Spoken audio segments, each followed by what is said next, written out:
2, 3.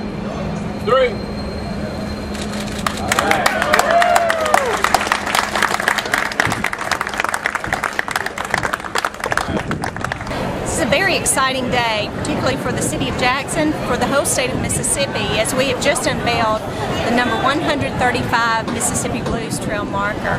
Certainly a way that we can share with the rest of the world Mississippi's blues heritage and Mississippi's blues history.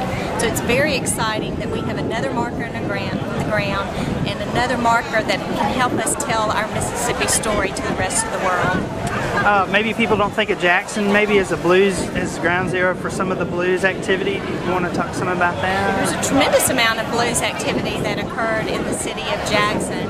Many people do think of the Mississippi Delta as the home of the blues, which it is, but the blues was all over Mississippi. We have markers on the Mississippi Gulf Coast, so the blues influence was all over Mississippi, and certainly we gave blues to the rest of the world. Tell me about the King Edward and just how you've seen it over the years, and now it's back. Well, you know, a lot of folks have a very bad image of King Edward because it was such an asshole for years. Folks come into the train station, look over, and it's very embarrassing seeing the condition of this particular building. But back in the heyday, this was a very important building for making decisions. The legislative branch of government is very important, but a lot of those legislators came here and made those secret deals and discussed public policy. So public policy was made here. And also talk about entertainment. A lot of our recording artists came here to record and entertain in the Barry Street area, pardon me, in the King Edward's Hotel. I had a chance to visit South Africa, and I went to a restaurant in Cape Town, and the first picture you saw in the restaurant was a picture of B.B. King. So Mississippi music is respected all over the world.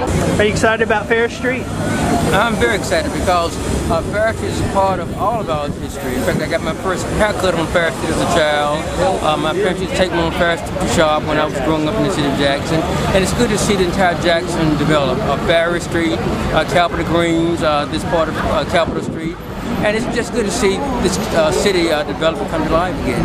At my time, I remember Sam Miles, who I sang with him at the Alamo. See, I used to be on talent shows at the Alamo Theater when I was a teenager.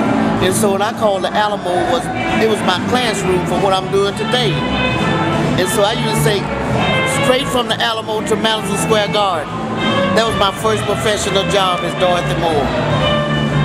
And I think the rest is just history. I just got back from Jamaica, so I'm still traveling and touring in and out of the country.